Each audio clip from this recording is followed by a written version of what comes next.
Hello, my name is Michelle. My name is India. My name is Kamarion, and this is our story.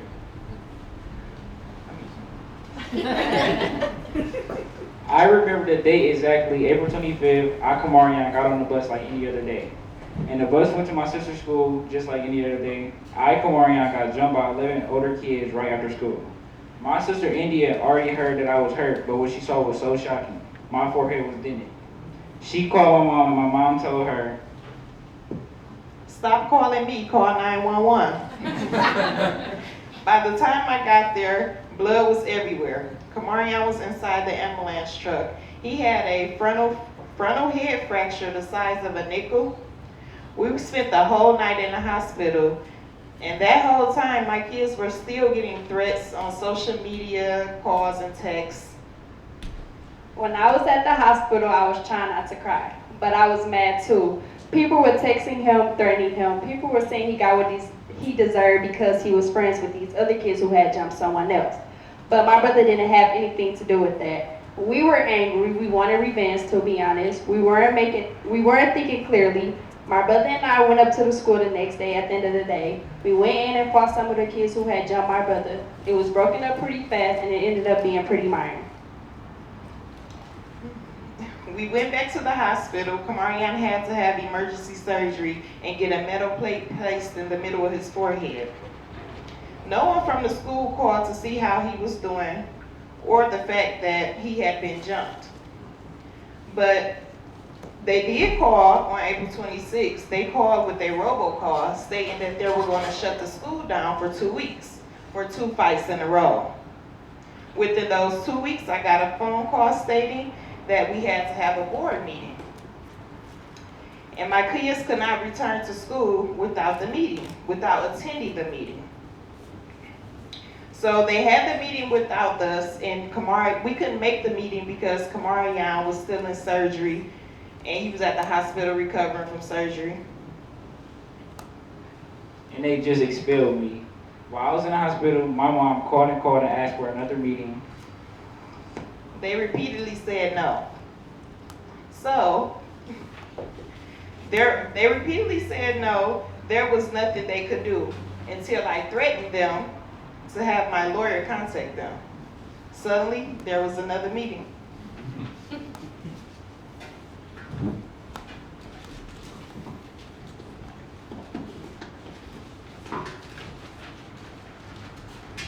My sister told me about the Student Advocacy Center. First, I talked to Larry on the helpline, and he was so helpful. And then I was contacted with Shaquille. She knew the rules and pointed out that you can't expel someone without them being present. After hearing, Shaquille stood up for my kids. She pointed out my good grades and my good disciplinary history. She pointed out that this was a specific situation, not a pattern of behavior. The schools have to consider alternatives to expulsion. Shaquille had pointed out too many schools do not expel kids for fighting. Then it was Kamarion's turn. Shaquille pointed out Kamarion has had a 504 plan that they were not implementing. They had to cancel the meeting right then and there because they weren't following the law. Shaquille came with us to another meeting. In the end, neither one of my kids were expelled. Instead, they were suspended for 30 days and they were allowed to finish up their credits. Both of them were told they had to find another school. There was no expulsion on their record, they told us. This allowed us to find another school, but in the meantime, the district weren't really taking responsibility. I really want to go back to the school because I have been there since 9th grade. I even wrote a letter to the principal at my school and my brother's school, but the principal at my brother's school said no. I feel like that was unfair. Meanwhile, all the students who had jumped my brother are still there and participate in the extracurricular activities.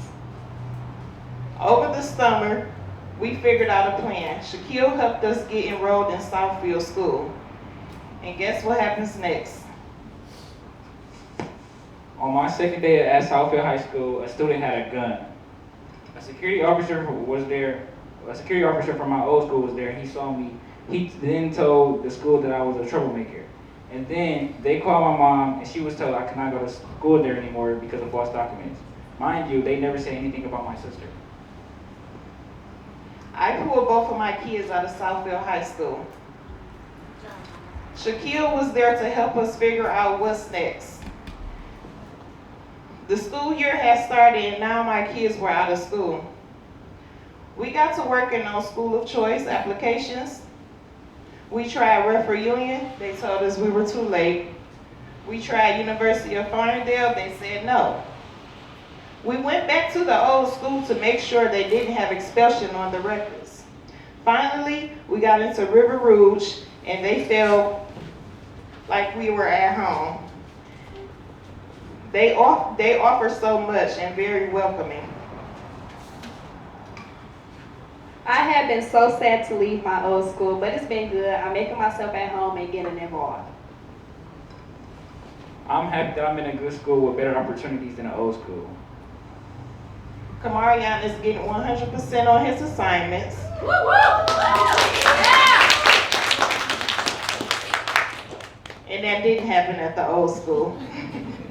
The teachers are more involved in calling me. I feel like we are part of a team working together. Shaquille helped a lot. She had our back, and when she got involved, the school responded much faster. Shaquille didn't miss any meetings. It was a good experience. All students who go through hard times should have an advocate. Since day one,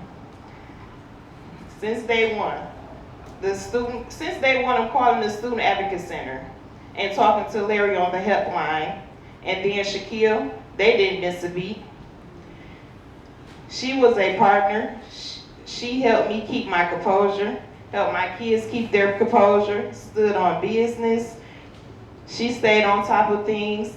She was present. She encouraged me. She stuck with us until we got my kids into a better school. A parent only knows so much, and an advocate can shed some light. This is right, this is wrong. The school took us more seriously. The Student Advocacy Center is there for the kids who needed extra help. And this is our story.